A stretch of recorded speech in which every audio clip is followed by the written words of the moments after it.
Hello students, welcome to my channel. So आज से हम 12th क्लास की इंडियन इकोनॉमी शुरू करने जा रहे हैं। हमारा फर्स्ट टॉपिक रहेगा Indian economy on the eve of independence.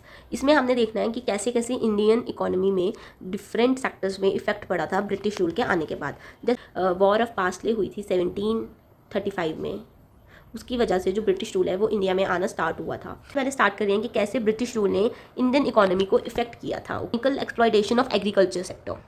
अब एक्सप्लॉयटेशन कैसे हुई थी एग्रीकल्चर सेक्टर की? जो ब्रिटिशर्स थे उन्होंने यहाँ पे ज़मींदारा सिस्टम ऑफ लैंड रेवेन्यू लाना स्टार्ट कर दिया। अब जो ये लैंड रेवेन्यू सिस्टम आया उससे क्या हुआ, जो हमारे ओनर्स थे उनको क्या बोला जाता था? ज़मींदार्स, ठीक है। और वो जितना चाहे लैंड को यूज़ करके जितना चाहे उससे जो रेवेन्यू है वो एक्सट्रैक्ट कर सकते थे, और वो उस रेवेन्यू को किसके लिए यूज़ कर सकते थे? अपने लग्जरीज़ के लिए। ओके, जो हमारे थ्रिलर्स ऑफ सॉइल थे, थ्रिलर्स ऑफ सॉइल कौन होते हैं? जो हमारे लेबर्स हैं, जिनको हमने पैसे देने हैं काम करने के लिए, वो हो गए हमारे थ्रिलर्स ऑफ सॉइल। इनको मिनिमम दिया जाता था, बहुत कम पैसे दिए जाते थे, जो कि सफिशिएंट थे किसके लिए? सिर्फ और सिर्फ इनके सर्वाइवल के लिए।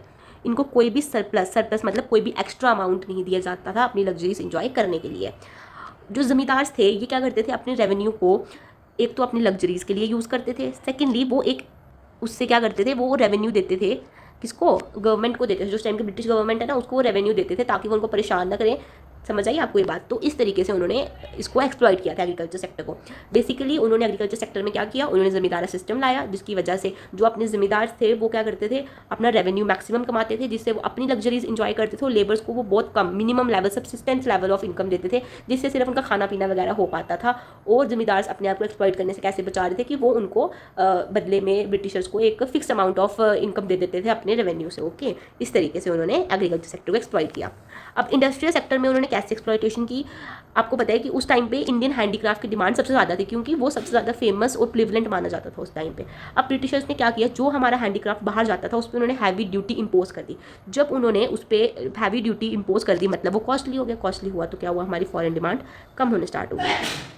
और फिर उन्होंने डोमेस्टिक डिमांड जो है उसको कैसे कम किया? कि उन्होंने ब्रिटिशर्स के जो प्रोडक्ट्स हैं उनको लो प्राइस में लाया। कहाँ पे? इंडियन इकोनॉमी के अंदर प्रोडक्ट्स थे उनको उन्होंने ड्यूटी फ्री इंपोर्ट करना स्टार्ट कर दिया इंडिया में। जब ब्रिटिशर्स के प्रोडक्ट ड्यूटी फ्री इंपोर्ट हो रहे हैं हमारे इंडिया में, मतलब वो हमें चीपर प्राइस में मिल रहे हैं। जब हमें वो चीप मिलेंगे तो लोग किसकी तरफ इंक्लाइन होंगे? चीपर प्रोडक्ट की तरफ। इस तरह से उन्होंने ब्रिटिश के प्रोडक्ट्स की डिमांड बढ़ा दी और इंडियन हैंडीक्राफ्ट्स की डोमेस्टिक डिमांड भी खत्म कर दी। नेक्स्ट पॉइंट हमारा आएगा कि ब्रिटिशर्स ने कैसे एक्सप्लॉयटेशन की ही इंटरनेशनल ट्रेड की।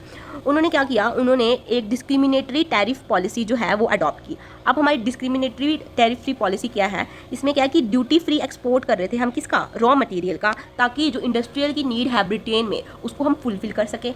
और सेकेंडली उन्होंने क्या किया? ड्यूटी फ्री इंपोर्ट किया ब्रिटिश के गुड्स का, ताकि जो हमारी ब्रिटिश प्रोडक्ट्स की डिमांड है इंडियन मार्केट में वो बढ़ जाए। बेसिकली उन्होंने दो चीज़ें फोकस में रखी। उन्होंने इंडिया से ड्यूटी फ्री एक्सपोर्ट किया, लेकिन क्या एक्सपोर्ट किया? रॉ मटेरियल्स एक्सपोर्ट किए, ना कि गुड्स एक्सपोर्ट किए, है ना। और दूसरा उन्होंने ड्यूटी फ्री इंपोर्ट करना स्टार्ट कर दिया। क्या इंपोर्ट किया? ब्रिटेन ने अपने प्रोडक्ट्स इंपोर्ट किए इंडिया मार्केट में, ताकि वो इंडियन मार्केट को कैप्चर कर सके।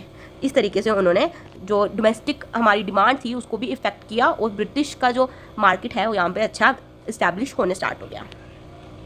हम देखेंगे कि जो हमारी इंडियन इकोनॉमी थी वो इंडिपेंडेंस के टाइम पे कैसी थी, मतलब कौन कौन से फीचर्स, कौन कौन से करैक्टरिस्टिक्स उसमें उस टाइम इंडियन इकोनॉमी में देखे जा रहे थे। सबसे पहले वो स्टेगनेंट इकोनॉमी थी। स्टेगनेंट इकोनॉमी का मतलब क्या हुआ? जहाँ पे बहुत कम ग्रोथ या फिर बिल्कुल भी ग्रोथ नहीं हो रही है। अगर हम देखें 1860 से लेके 1925 के बीच में जो हमारा पर कैपिटा इनकम थी वो सिर्फ 0.5% थी पर एनम की, और फिर आगे जाके वो और कम हो गई। वो कितनी हो गई? हमारी 0.1। इससे हम ये एनालाइज कर सकते हैं कि हमारी जो इंडियन इकोनॉमी थी उस टाइम पे वो बहुत ज़्यादा स्टेगनेंट थी, मतलब वहाँ पे बहुत कम ग्रोथ या बिल्कुल ना के बराबर ग्रोथ हो रही थी। सेकेंडली वहाँ पे हम देखते थे कि बैकवर्ड इकोनॉमी थी हमारी इंडियन इकोनॉमी उसमें। अब बैकवर्ड इंडियन इकोनॉमी कैसे थी हमारी? हमने देखा कि जो पर कैपिटा इनकम थी, पर कैपिटा इनकम क्या होता है कि जो इनकम हर एक पर्सन जो भी इकोनॉमी में है वो जो अर्न कर रहा है ना, वो होगी हमारी पर कैपिटा इनकम। तो जो पर कैपिटा इनकम थी वो बहुत ज़्यादा लो थी। इनफैक्ट अगर हम 1947 से 1948 तक देखें तो इंडिया की पर कैपिटा इनकम कितनी थी? सिर्फ 230 रुपीज़ थी। वहाँ पे क्लोथिंग भी बहुत ज़्यादा ख़राब थी और शेल्टर भी नहीं मिल रहा था। अनएम्प्लॉयमेंट भी बहुत ज़्यादा देखी जा रही थी। एग्रीकल्चर बैकवर्डनेस कैसे हो गई? अब आपको पता है हमारी इंडियन इकोनॉमी जो है वो ज़्यादा डिपेंड किस पे करती है ग्रोथ के लिए? अपने एग्रीकल्चर सेक्टर पर। उस टाइम पर तो इससे भी ज़्यादा डिपेंड करती थी। जो 72% थी टोटल पॉपुलेशन का वो एग्रीकल्चर में एंगेज थी, लेकिन फिर भी जो हमारी वो एग्रीकल्चर है वो सिर्फ 50% जो है वो कॉन्ट्रीब्यूट कर पा रही थी। 50% क्यों कंट्रीब्यूट कर पा रही थी, क्योंकि जो भी एग्रीकल्चर उस टाइम एक्टिविटीज़ हो रही थी वो सिर्फ फैमिली की नीड्स को फुलफिल करने के पर्सपेक्टिव से हो रही थी, ना कि कमर्शलाइजेशन, अपना एक्सपोर्ट बढ़ाने के लिए, अपना मार्केट कैप्चर करने के लिए। उस बेसिस पे उस टाइम लोग एग्रीकल्चर में इन्वॉल्व थे ही नहीं। ओके, अब इंडस्ट्रियल बैकवर्डनेस किस तरीके से हुई कि जो हमारी हैवी इंडस्ट्रीज थी वो बहुत कम थी। मतलब कि जो मशीन्स वगैरह बना रही हैं, कैपिटल गुड्स बना रही हैं, वो इंडस्ट्रीज़ इंडिया में बहुत कम थी। जो स्मॉल स्केल और कॉटेज इंडस्ट्री भी उस टाइम पे थी, वो भी ऑलमोस्ट उनकी इतनी ज़्यादा बुरी हालत थी कि वहाँ पे अच्छी तरीके से प्रोडक्शन भी नहीं हो पा रही थी। और जो हमारी इंडियन इकोनॉमी है वो अपने कैपिटल गुड्स मैंने आपको बता दी क्या हो गए, जो मशीन्स वगैरह होगी उसके लिए किस पे डिपेंडेंट थी, वो ब्रिटेन के इम्पोर्ट के ऊपर डिपेंडेंट थी। ओके, नेक्स्ट पॉइंट आएगा रैम्पेंट पॉवर्टी। मतलब वहाँ पे इतनी ज़्यादा पॉवर्टी थी कि लोगों को 2 वक्त का भी खाना नहीं मिल पा रहा था। शेल्टर, लोग जो थे वो शेल्टर के लिए सफ़र कर रहे थे, क्लोथिंग के लिए, और वहाँ पे अनएम्प्लॉयमेंट इतनी ज़्यादा थी क्योंकि इंडियन जो हैंडीक्राफ्ट जो उस टाइम पे सबसे ज़्यादा एम्प्लॉयमेंट जनरेट कर रहा था, उसको भी ब्रिटेन ने र्यूइन कर दिया था। पुअर इंफ्रास्ट्रक्चर पे कम्युनिकेशन और ट्रांसपोर्ट फैसिलिटीज़ अच्छी नहीं थी। Generation of power was extremely low. जो रोड्स थे वो भी अच्छे नहीं थे, पक्का रोड्स जो थे वो बहुत कम थे, जिसकी वजह से हमारा क्या हो रहा था, जिसकी वजह से जो हमारी ट्रांसपोर्टेशन है गुड्स की, उसमें दिक्कत आ रही थी। Heavy dependence on import. अब हमारा इंडिया जो है वो किसके ऊपर डिपेंड हो गया था, बहुत ज़्यादा ब्रिटेन के ऊपर डिपेंड हो गया था। किसके लिए, जो भी उनके जैसे आर्म्ड फोर्सेस, मतलब जो हैवी मशीनरीज वगैरह है ना, उसके लिए वो किस पे डिपेंड था, ब्रिटेन के ऊपर डिपेंड था। लिमिटेड अर्बनाइजेशन, सिर्फ 14% जो थे वो अर्बन एरियाज़ में लोग रह रहे थे और 86% ऑफ पीपल जो है वो रूरल एरिया में रह रहे थे। और रूरल एरिया में वहाँ पे अनएम्प्लॉयमेंट की अपॉर्चुनिटीज़ बहुत ज़्यादा कम थी, जिसकी वजह से पॉवर्टी जो है वो बढ़े जा रही थी। Semi feudal economy. अब सेमी फ्यूडरल इकोनॉमी क्या होती है कि ये जो हमारी इंडियन इकोनॉमी थी ना ही वो कैपिटलिस्ट इकोनॉमी थी। अब कैपिटलिस्ट इकोनॉमी क्या होती है, जहाँ पे जो प्राइवेट सेक्टर है वो सब कुछ कंट्रोल कर रहा है और वो प्रॉफिट मैक्सिमाइज कर रही है। और फ्यूडरल सोसाइटी क्या होगी, जहाँ पे जो गवर्नमेंट है वो सोशल वेलफेयर के लिए वर्क कर रही है। तो जो हमारी इंडियन इकोनॉमी थी ना वो उस टाइम प्रॉफिट मैक्सिमाइजेशन की तरफ वर्क कर रही थी, ना वो सोशल वेलफेयर मैक्सिमाइजेशन के ऊपर वर्क कर रही थी।